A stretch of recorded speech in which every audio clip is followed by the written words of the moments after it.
I am so thrilled that the five of us could be together for a little bit tonight. Um, uh, I'm going to let Eliana and Shira introduce themselves in a little bit. My guess is Aaron probably knows some older brothers here, um, and and then we'll also let Aaron introduce himself. Annie works with me year round, doing a lot of camper and family programming for both the day camp and the overnight camp, as well as helping us with communications. And she was super, super excited to be able to get in on this. So, Eliana, why don't we start with you, and then Shira, and then Aaron, and then we can ask some questions and talk. Sweet. Hi, I'm Eliana Halivni. I am Nivo 2021. I am from Chicago, so I'm a Chicago Sky fan, and I'm really excited to be here, so thank you. It's really depressing that you guys are in Nivo. I just want to let you guys know that. It makes me feel really old, but continue. Yeah. Aaron, were you their counselor? You were my sister's counselor, I think. Yeah, I think I was your sister's counselor, but just like knowing your whole family, it's just really depressing that you guys are in Nivo at this point. Yeah. Fair. Shira. Hi, I'm Shira Pellegrino. I'm from Kansas City, and I'm excited to get to talk to you. Awesome. Aaron, my good friend. Yeah. We can tell the Pumbaa story later if you want to. But why don't you tell us who you are now and what you do in the world? Yeah, so Aaron Freeman, Nivo 10, friends till the end. I mean, I guess I can go in my camp resume. I started in Shawfeem 2008, 7, I don't know. Whatever that was. Then I went all the way through from Shawfeem to Nivo, and then I did two summers as a staff member. Obviously, just loved my time at camp. Wish I could have been there forever. At some point, I want to get back, as Jacob knows. But yeah, I'm 26. I'm currently the basketball communications manager for the Minnesota Timberwolves and Lynx. This is my 4th year with the organization. I graduated college. I went to Bradley University. So I'm originally from Chicago. I should start there. I'm originally from Chicago, outside of Chicago, suburbs. Went to CJHS, not calling it RZG or whatever it's called now. Refused to do that. So I went to Schechter, did that, did CJ, and then I went to Bradley University, which is a smaller school in Peoria, Illinois, central Illinois, where I majored in sports communication and minored in marketing. Absolutely loved my time at Bradley. All 4 years. I did a lot of things while I was there. I was in API, the Jewish fraternity. I wrote for our school's newspaper for a couple of years, and then I also worked in our athletic department, trying to just navigate what I wanted to do in life. And in college, I spent a semester out in Los Angeles. When I was a junior, interned for the ABC TV station out there in their sports department, just trying to figure out again what I wanted to do. And then kind of once I was navigating, this thing they call college and life, just trying to figure out exactly, what I was passionate about. I think it's super important. I think there's a moment, whether, I don't know if it was my senior year of high school or freshman or sophomore year of college, my dad really just kind of sat me down and was like, what do you want to do? Like, what is, at the end of the day, what do you really want to do? And I said, I want to do something with sports. I want to, I love sports. I obviously couldn't play it at the highest level. I always joke, if I was 5'8", I could probably be in the NBA, but that's beside the point. So I really kind of buckled down in college and figured out exactly, if I can't play and I can't do that, how can I stay involved in sports? How can I make this into a career, into a living?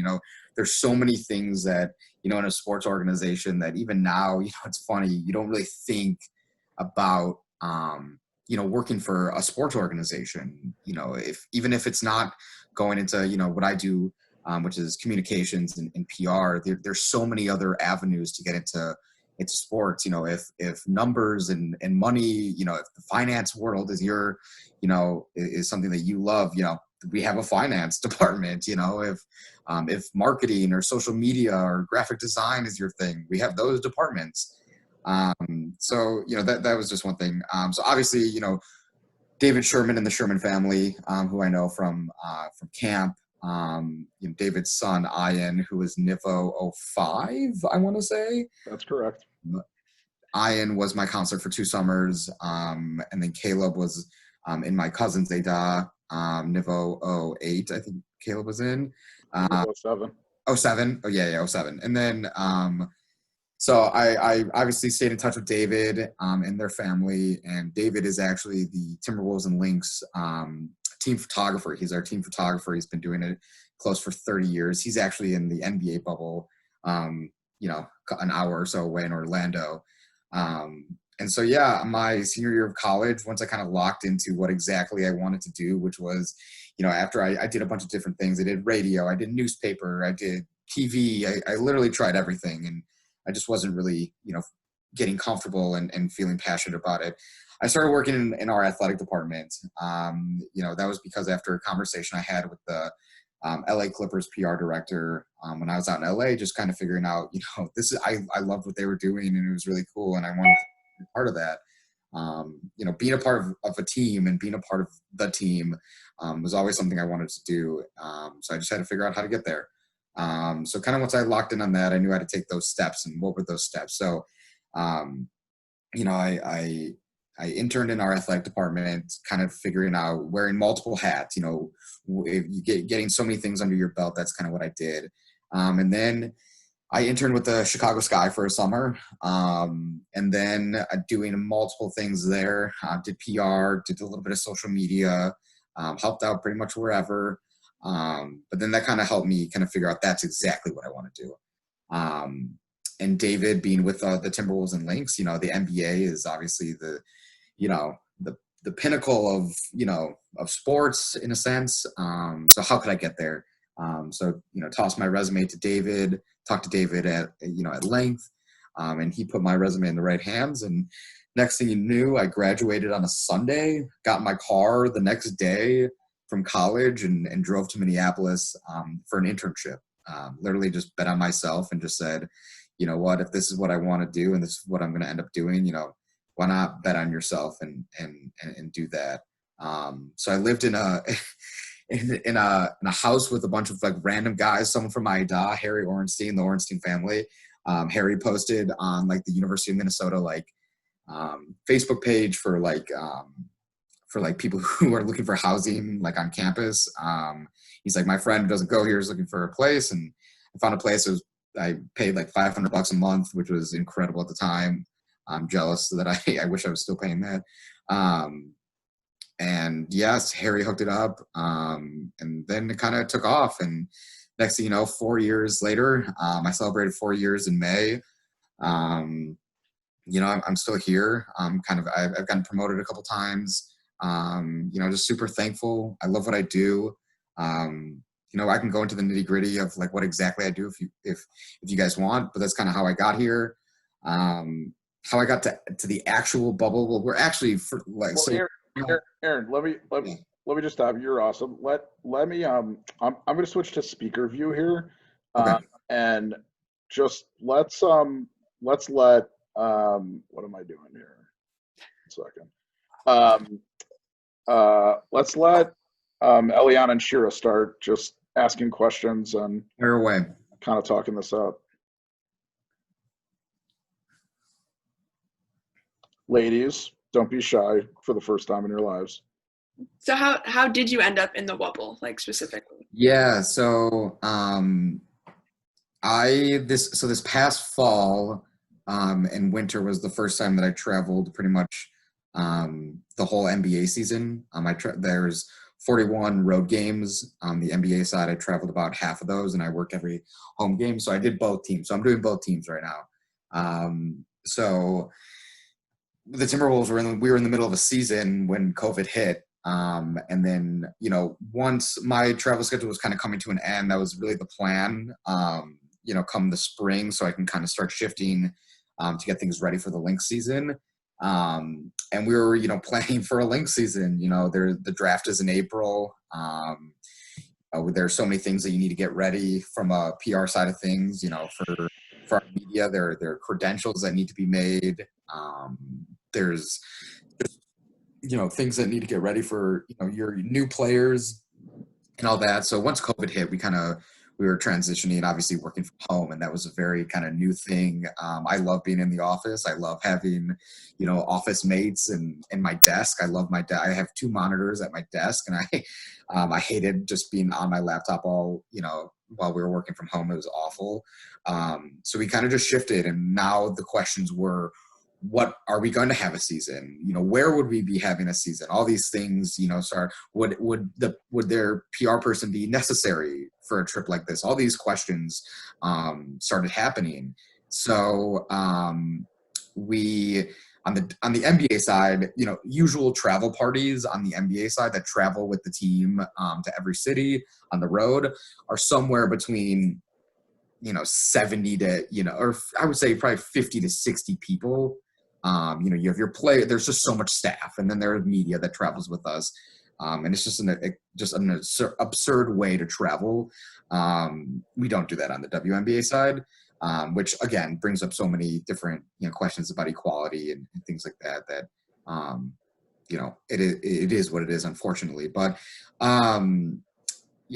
once they started figuring out how many people, we're only allowed to bring 2 business staff members to the WNBA bubble. So the organization had to, our head coach and general manager, all the people, our CEO, all who are we going to bring? What are we going to bring? What is, essential? Obviously social media and content while we're here is the utmost importance, getting, what's happening here in this bubble out to our fans, out to WNBA fans in general, just whatever. So we had to kind of figure out who, they were figuring out who we were going to bring. So,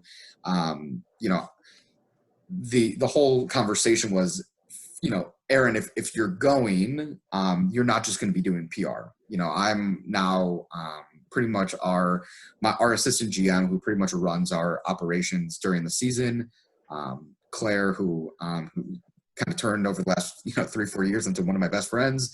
I'm pretty much helping her at every moment. Like tonight, we have a game tomorrow. So, helping put together the jerseys and the stuff that we give to the players the night before a game. Just so many things that you don't think about, in addition to all my PR stuff that I'm doing. So that was kind of how I got, selected or figured out to come down here. And then once, we figured out that, I was coming down here, it was like, okay, now what? Now we're, into this, crazy scramble mode into getting everything basically, in Minneapolis, we have probably one of the best WNBA facilities, if not one of the best NBA facilities, in the league. How are you going to take that operation and bring it down to this IMG Academy in Bradenton, Florida, that we've never really been to before? So that was, at the end of the day, we're trying to, make sure that these players are treated like top tier, superstar athletes that they are. And we never want them, at least our organization, this is how we feel. We really just concern ourselves with, with us. We want to make sure that our players are treated the best possible way, making sure they're taken care of at every possible point so that they are treated like NBA athletes, because that's what they deserve. So that's kind of how I got selected and kind of figured out into this bubble. And now September 1st, almost 2 months, pretty much 2 months into this, it's been crazy, but yeah, that's kind of how I got here. Yeah, I think you offer a really unique perspective working for both the Timberwolves and the Lynx. So can you touch on maybe some of the lack of appreciation, lack of awareness that goes with working with both of those teams? Yeah, I mean, it's sometimes super comical, right? You have these guys that are getting paid millions and millions and millions of dollars, and for the most part, the guys are a really good group. You obviously have your guys who are making hundreds of millions of dollars, who are exactly what you would think. kind of people that they are. And it's, these are 22-year-olds, 21-year-olds, 20-year-olds making this kind of money. So it's fascinating.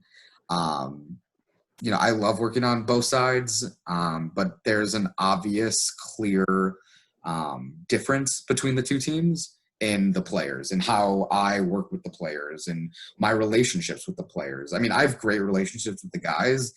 Don't get me wrong. Like we all have our players that we feel closer with. And I have those guys on the NBA side. But my relationships with the Lynx players I feel so much more genuine just because of the people that they are and the things that they've had to deal with in their careers, whether they're an 8-year, our center, one of our best player, if not our best player, she'll be in the Hall of Fame, Sylvia Fowles, at some point in her career, 13 years in the league. And she's one of the sweetest human beings I'll ever meet.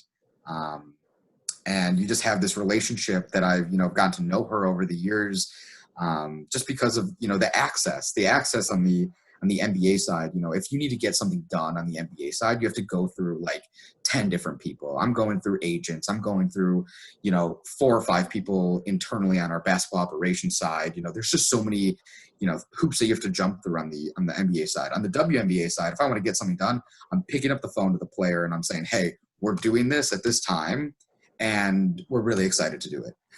And, it's that kind of relationships that, you have. And then obviously, we haven't really had a moment to step back, being here in the bubble, but the relationships have strengthened so much because we're around them every second of every day. I mean, it's literally, and, we can get to this, later on. And when I saw the email about some of the things we were talking about, this is like camp. I mean, everyone is in your business at every second, and for good and for bad, you go through things together, and that's what strengthens your bonds and your relationships with these players.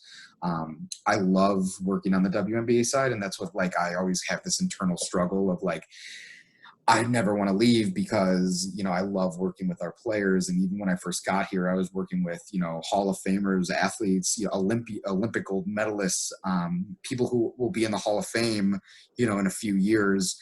And then our team's kind of turned over a little bit, and now we just still have great people. Our player who won Rookie of the Year last year, Nafisa Collier, is, she graduated college last year, and she's, one of the most mature, 22-year-olds out there, and just great people.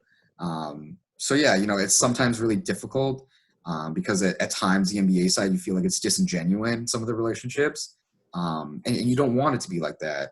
But that's just the way it is sometimes, where I know that my relationships with the WNBA players, I have, relationships with them, and that years from now, I could pick up the phone to players who have retired or wherever they are right now and say, just check in and see how you're doing. And if, it's both ways, and it's happened. And it's just, that's what I love about working with the WNBA players, is that, they're just genuine people. And maybe it's because, they've always been kind of slighted, and that's just how they've, operated. And it's super unfortunate. And that's what kind of, I don't want to say that's what I'm fighting for every day, but, my job is to increase the coverage of the Minnesota Lynx.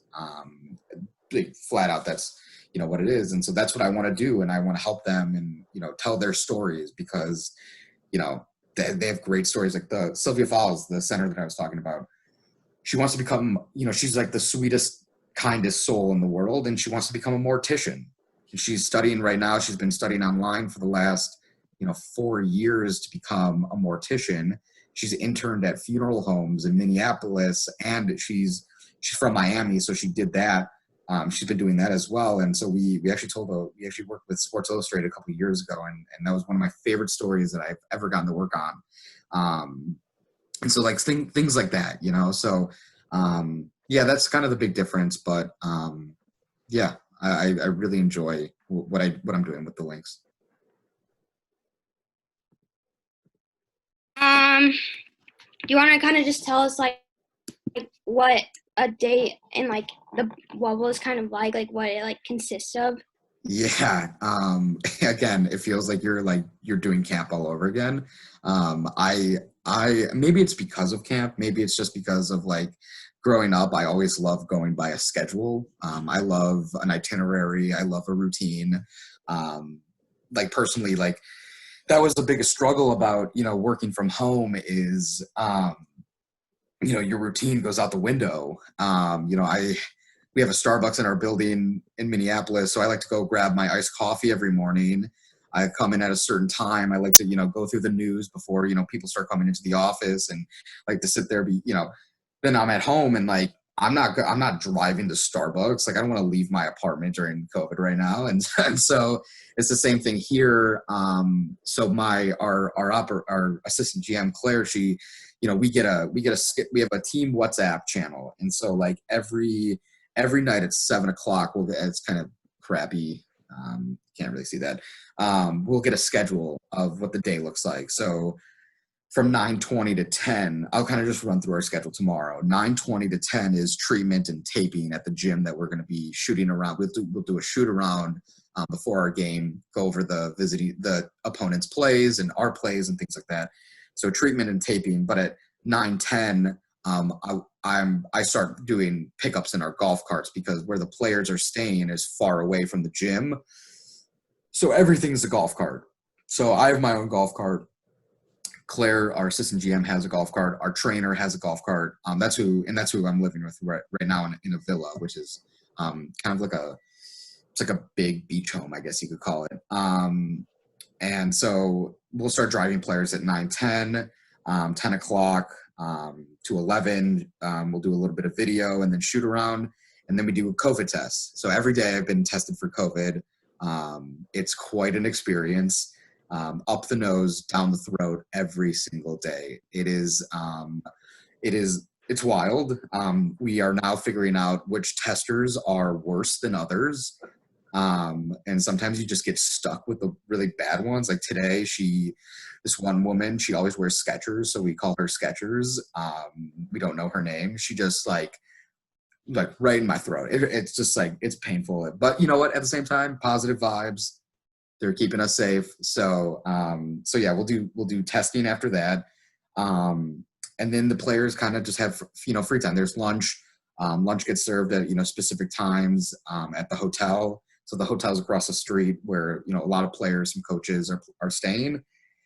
And then, yeah, then the players will take, naps on a day before game. I'll try to get a little nap in if I can. But then, they'll do some treatment and taping before we head to the game here at the campus. And then the bus leaves for the arena, which is like a 10-minute drive, which is like really interesting. Because like, yes, this is a bubble, but we're driving to an arena. Everyone's wearing a mask. There's like, you can't sit on every seat. Like the drivers are getting tested. Everyone at the arena is getting tested. And there are different like tiers, like different levels of like, so like, here's my credential, and there's like tiers. So this is like tier 2 up there. There's tier 1, which are the players and the referees. 2 are all the staff. And then like down here is like all your like access levels. So you got to wear this at all times. And you have your like IMG badge here that gets you like in and around the campus. So it's like very secure, and there's all sorts of, precautions and things like that being taken. Claire and I, each team has a minivan. So like we go over about an hour before the team and we set up the locker room. We'll set up the balls, we'll set up the shoes, we'll set up the, like basically anything that the players need before a game and during a game will already be set up when they get there. So that's kind of what I've been learning how to do because I've never done that before. So just learning along the way and have a smile on my face while I do it. And so, yeah, and then we play and then we come back and, usually we'll, grab a late night bite to eat and then go to bed and we'll do it all again tomorrow. So it's literally rinse and repeat. So that's kind of what a day looks like. But it's like exactly like camp, you have your like, you have your exact like times and things like that. And we're a team that is like, if you're on time, if you're not on time, then you're screwed. So we keep to the schedule pretty hard. And then before everything gets started, I'll have Claire, our assistant GM, send me like hers and mine schedule before the actual schedule gets started. And then, we'll set up the gym and we'll set up the shoes before the players get there and all the gear and anything that they need for practice. And then we'll get the day started, throw in breakfast at some point, and we'll get going.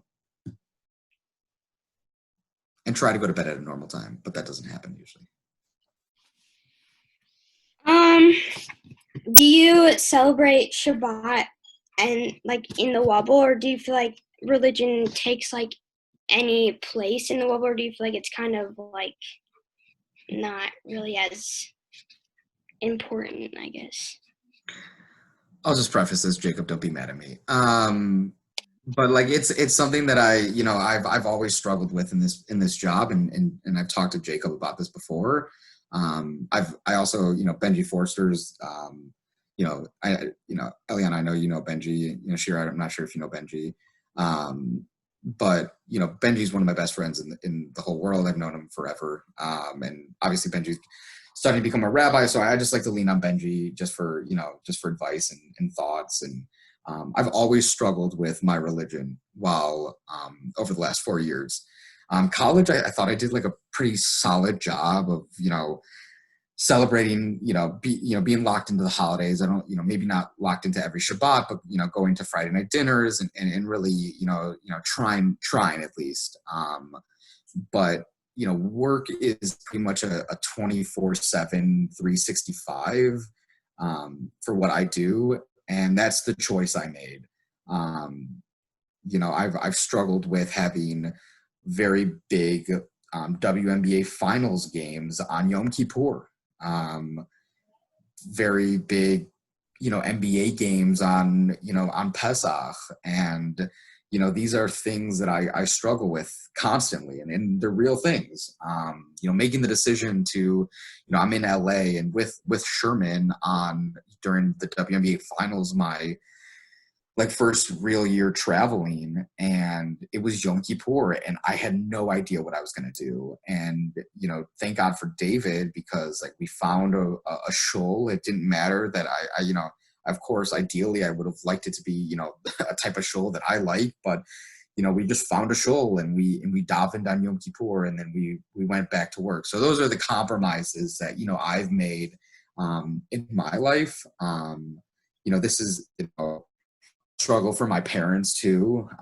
Being an only child, it's definitely a real big thing. So the quick answer to that, no, I don't celebrate Shabbat.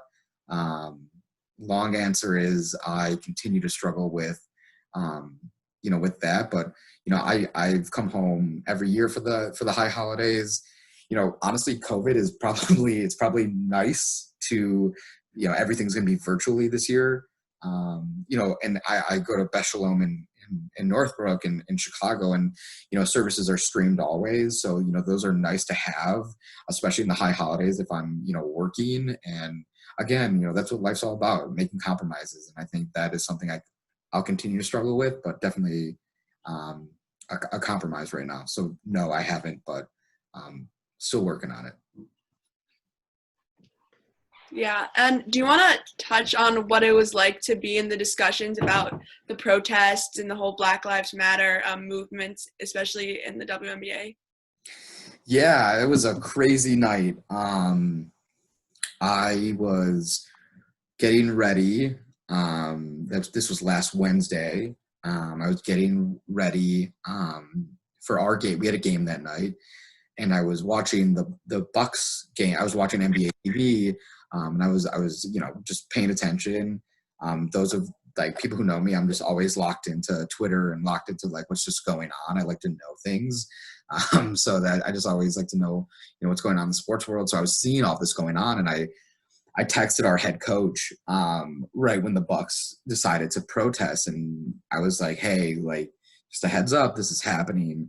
And she's like, wow, this is going to be something. And then I just had a weird feeling about the night. The drive over, you're feeling this trickle effect happen in the NBA. And I turned to Claire on our drive over, and I said, tonight's going to be a weird night. I just had a bizarre feeling that it was going to be an interesting night. so we get to the arena. There was a game before us, going on before our game. It was Atlanta and Washington. And we kind of walked into them figuring out, hey, are we not going to play? Things like that. They're having player-only meetings in their locker rooms, on the court. It was a fascinating sight to be there and watch this, seeing, these women really just take control over the game. We've been hearing people over the last probably week or so, talk about how, in the 90s and the 2000s, even in the 2010s, the NBA, WNBA, it's always sports in general. It's always been an owner's league or a management's league. Sports are now a players' league. And the fun part about my job is, my title is basketball communication. So I'm, yes, I have to be a company man. Yes, I have to, stick to the company lines, for a lot of the time. But, I'm here to support the players. I'm here to, we're here to be there for them because they're the talent. You don't see owners playing the games. It's the players playing the game. So probably over the last 4 years in the WNBA, the players have really started to grasp this concept of a players association and a players union. And so that was what unfolded that Wednesday night. The players taking control of the message, taking control over what they're passionate about, and that they're upset. And about 80-85% of our league are Black women. And these are women who are tired. These are women who are frustrated, and they're done talking about the next shooting, the next victim. And as just a human being, it's, I always have the unique, I don't want to say unique perspective, but, one of the only Jews in our organization and in our group. And, growing up, especially going to Schechter and CJ, we always talked about the Holocaust of never again, never again, never again. We're seeing this unfold in front of us every day of another Black person being killed. And so why aren't we saying never again for that? So that's the perspective I have. And that's the perspective that, I want to help, bring and help amplify our players' messages, because I think it's so important. Obviously, this is a pivotal moment in history, and, however many years down the road, our kids and, people are going to ask, what side were you on? What were you doing at that moment? And I want to say that I was doing something good at that moment. So being there that night it honestly, I had chills on Wednesday night, just watching this unfold. Yes, I had to work on a press release, and yes, I had to actually get to work, and, my phone was blowing up and things like that. And we have these Zoom rooms at the arena. So everything was happening, and we postponed the games, and our coach, Cheryl Reeve, is probably one of the most outspoken individuals and people on all topics, but specifically this topic. And so I had to get her in front of a Zoom camera, and she talked for over a half hour about what was happening. And then we came back to the hotel, and there was a vigil, and it was just a very somber moment, and very somber, no one really knew what to say to each other. No one really knew what to do. And it was just and then they took the next games off, and it was just a moment of reflection, a day of reflection, and a time for the players to really, again, like I said, take hold of the message and take hold of that. And, it's funny, you see all the NBA guys, and they've been doing the protests, and it's awesome. But, what the WNBA has been on the front of it for years before it was cool that LeBron was doing it, or that, these teams were doing it. I was an intern when, we wore Black Lives Matter shirts pregame in 2016. And, that brought out people saying, oh my God, I can't believe they're wearing Black Lives Matter. Oh my God, that's what, oh, I can't believe it. What are we going to do? And now Black Lives Matter is a real movement, and Black Lives Matter is a hashtag and all this stuff. So yeah, that's kind of what Wednesday looked like and into Thursday. And yeah, it was a very powerful couple days, and there's just so many emotions going on too. Like, you're not just like dealing with, obviously these tragic things that are going on across the country and that are happening to Black people, but at the same time, like, these players have been stuck in a bubble, and we've been stuck here, and your emotions are high. You can't really go anywhere. You see the same people every day. You're doing the same things every day. So I think there was just a lot of pent up emotion, and you know what? It all was good. Yeah, we had to play a back to back yesterday and the night before. Yeah, did that suck going to bed at 3:00 in the morning the day after playing a game last night? Sure, but message was heard, message was delivered, and I think the players did a really, really good job at that.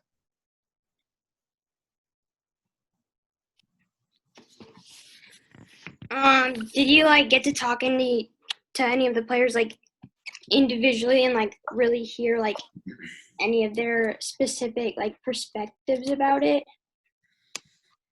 Yeah, I mean, I think what our team does a really good job of, and we created this council before we got down here. It's called the Change Starts With Us Council.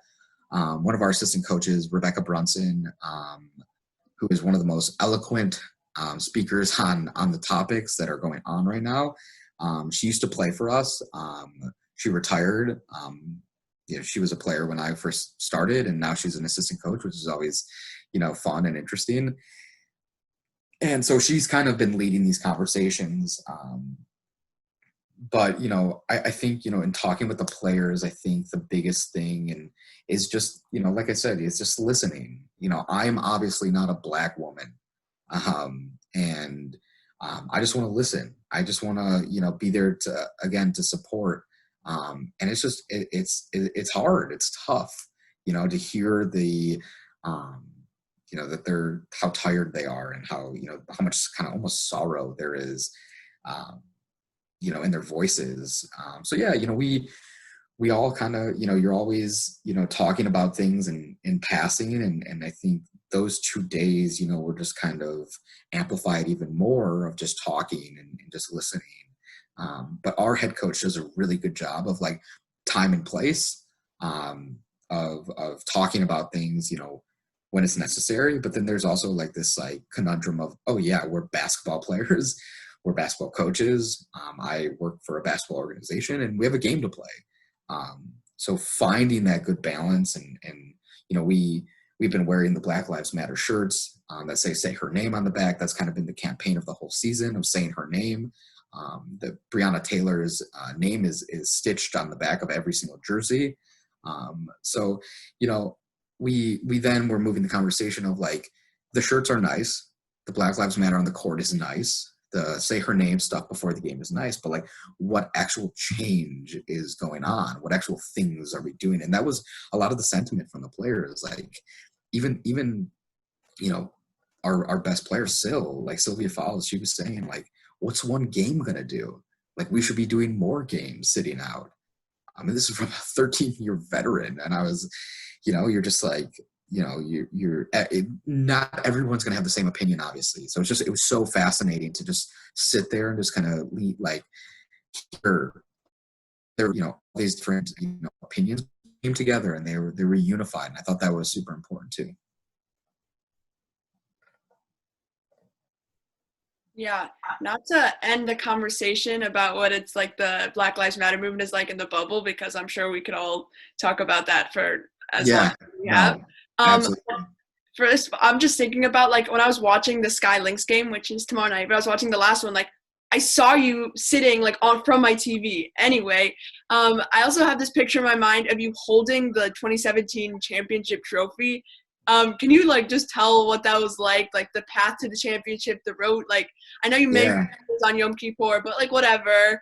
I'm more interested in like the basketball perspective. Yeah, I mean, I just kind of got thrust into that role that year. 2017 was like one of the most bizarre years. I mean, obviously 2020 takes the cake, but like from a personal like life job standpoint, that was really a wild year for me. I was really planning on I had just gotten done doing a Timberwolves season as an intern. I was planning on doing the same thing on the Lynx side. And then about 2 weeks before the 2017 season started, my boss announced that she was leaving. So, you know, and they didn't really have any other options. And they're like, you know, Freeman, you're going to go on the team's first road trip that season. And it was crazy. That same week I got in a car accident, my first one in Minneapolis. My head was just, I was a mess. And I just kind of had to get my things together. And like, I went on the first road trip, and, you know, you're just learning along the way. I had no idea all these things that were, you know, like, our coach is so superstitious.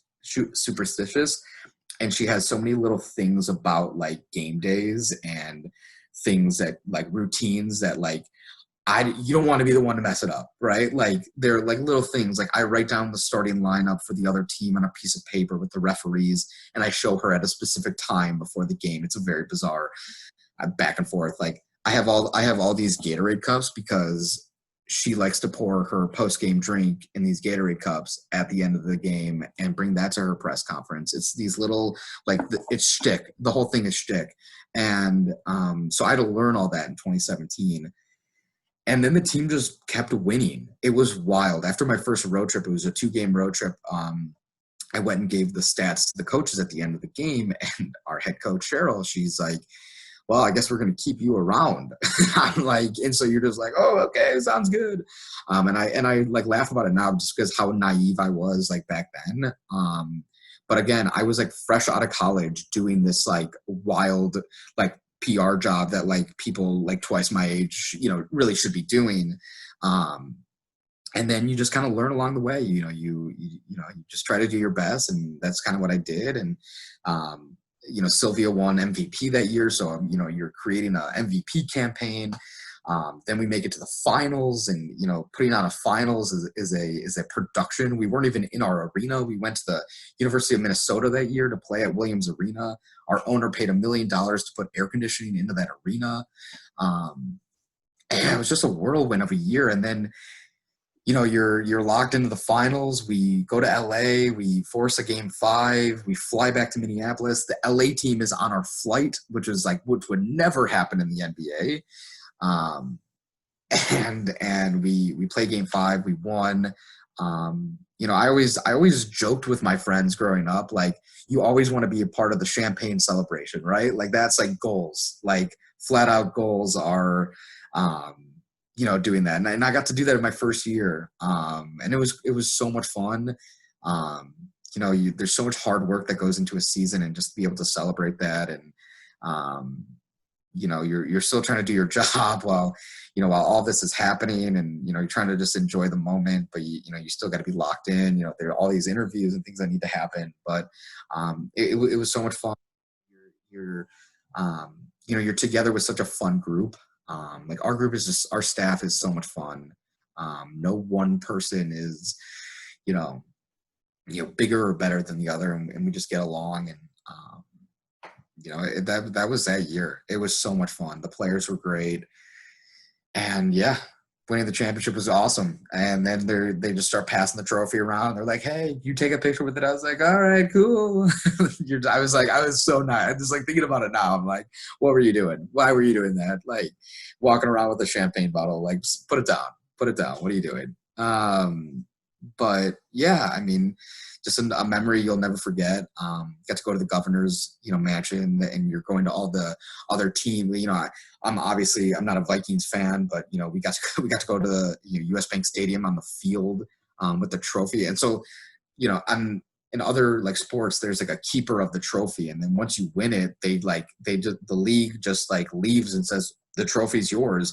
So I just became like the keeper of the trophy. So like the trophy would just be sitting in my apartment in between all these appearances. It was hilarious. Like, and it's oh my God, what's the jewelry brand that it's I can't think of it off the top of my head, but it comes in these little bags, these like jewelry bags, and it's like this nice case and everything, just chilling in my apartment every time. and so yeah, it was a crazy. And then that next year, usually you go to the White House, and we were that first team that after that in the Trump White House. So we didn't go to the White House. Instead, we did a day of service. And truly, there's so many things. Like I even was telling people today about the phrase tikkun olam, and there's so many things that we do in the W, and there's so many things that I've done with the links in our organization that like just is the epitome of tikkun olam. And that's what I love, and I love that I can continue those things. Like Eliana, you talked about like Shabbat and the holidays. Like in my mind, I'm like, okay, if I can't do this, at least I can do this. And so I hang on to those, and so yeah, that 2017 season was so much fun though. I mean, holy crap! And then obviously you get this taste of winning, and you get I have a ring, like wild. This giant ring with my name on it with diamonds. It's fascinating. And yeah, and then you get a taste of it, and then we haven't done so well the last couple of years, and we've been doing pretty well this season, and hopefully we can make some noise, and who knows what will happen. But got Rookie of the Year. Yeah, I hope so. Oh my God. I hope so. We have great numbers, Crystal Dangerfield. Yeah, those UConn players are fun. They're great kids too. Great people. Yeah. But yeah, that was 2017.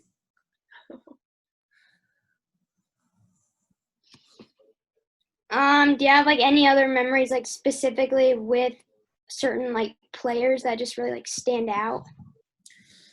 I mean, anytime like a player wins a big award, you work with them very closely. It's not just a end of the season, hey, you've won the award. There's a lot of work in things outside of the basketball court, that you do.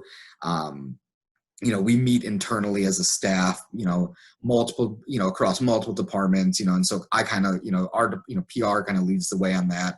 So you're meeting with the marketing team, you're meeting with the social media team, the creative team, the web team, to create a campaign for if you have a player that's playing really well. And then, you want to create like something like a physical object or something cool to give to the voters. Not like that your thing is going to be the one that tips over, the voting, but it's just something fun that we do. And then from like the media side of things, I work very closely on, if we're sensing, a Rookie of the Year coming or an MVP coming, we will kind of map out, local media, national media, what are we, who are we going to hit for big features? Who are we going to, these players have great stories, so we want to have them tell their stories and have our our newspapers and our TVs profile these players. So that's the fun part for me, getting to work so closely with them on those, because you're not just working with them, you're working with their families, because to tell a good story, you got to hear about their childhood and how they became the player that they are today. And so, when they win the award, you get to meet the families, and you get to go through the photo shoots, and you get to go through, all these, little moments with the players that really help, obviously strengthen those bonds that I have with them. So obviously doing that with Sylvia my first year, made us, a lot closer.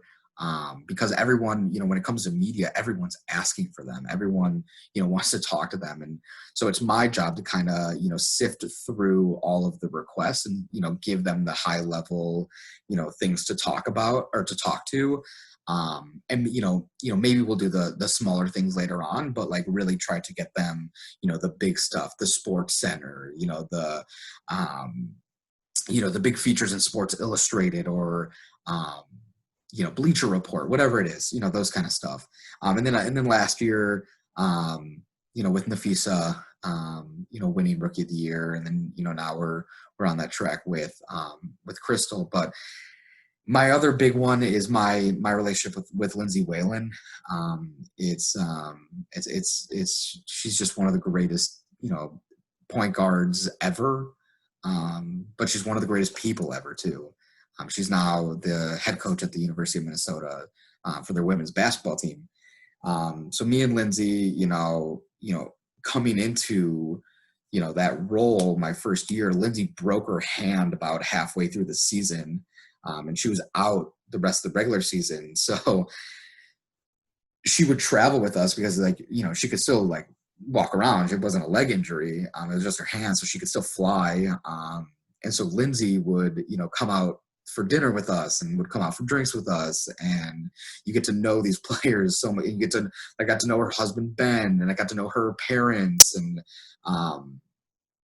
it was just a really, a very special relationship that I have, bond that I have with Lindsay, just because, she's just one of the nicest people in the world. And, you just get to spend so much time with them.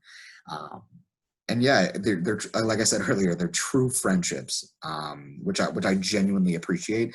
Obviously, you're dancing the fine line between, these are professional athletes and all of that.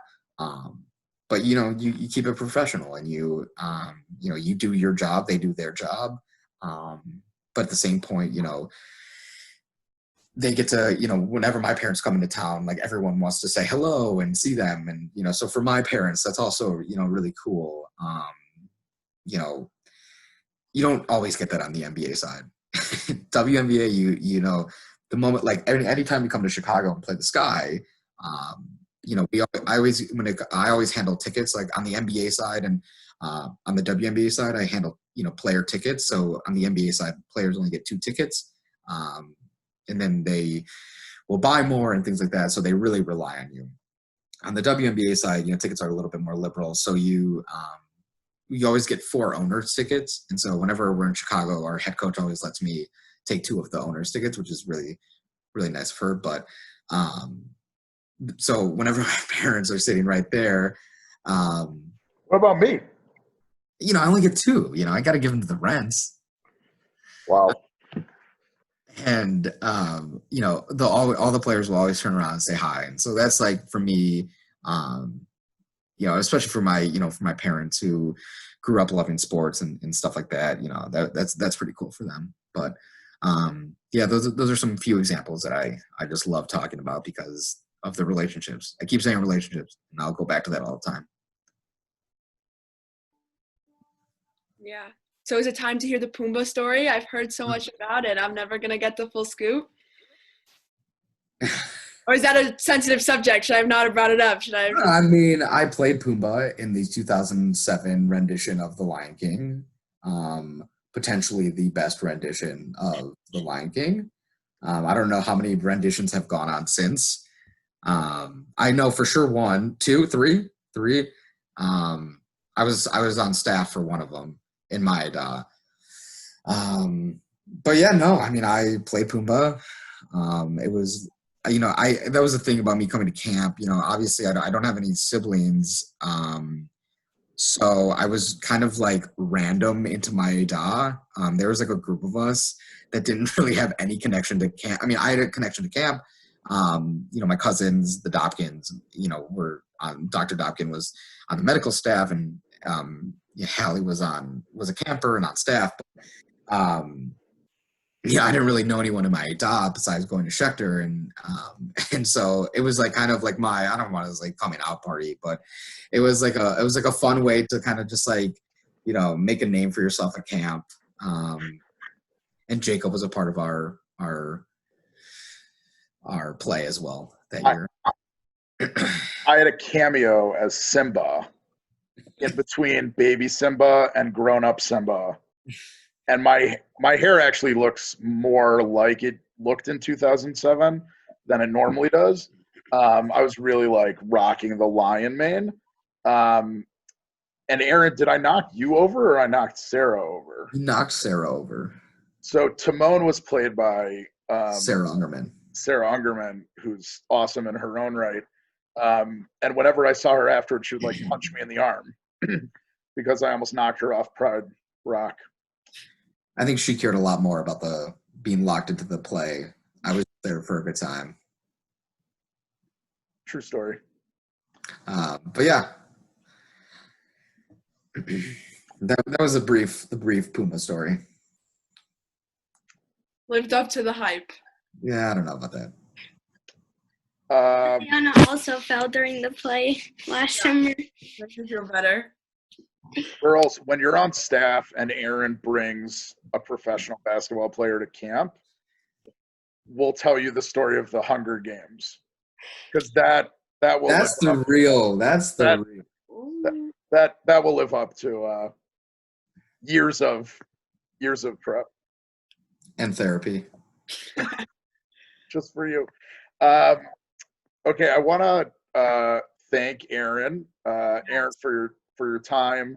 Enjoy the wobble. Thank you.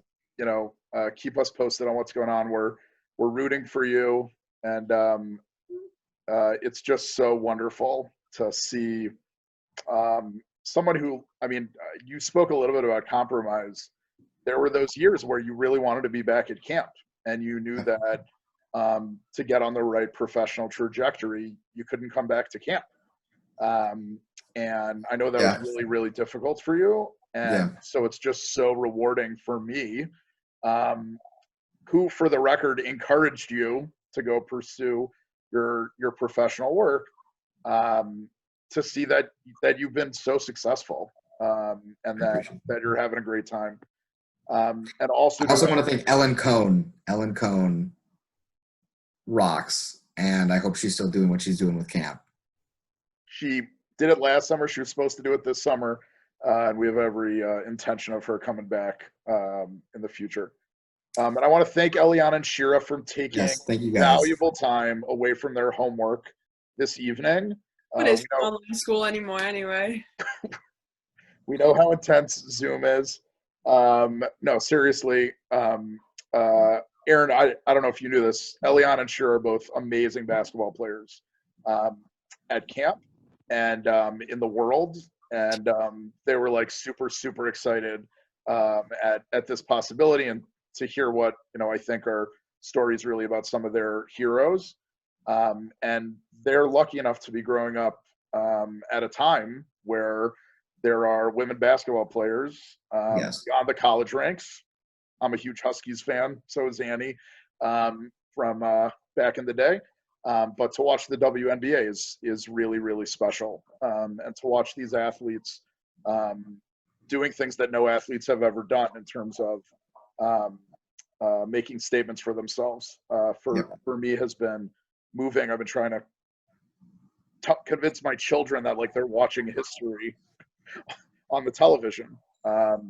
Not so successfully, but it's a good idea. So thank you, everybody. We really appreciate it. And everybody be well, and we'll stay in touch with everybody. Yeah, and Jacob can give my my personal email to you guys if you guys ever need anything, any questions, professionally, basketball, just want to talk basketball.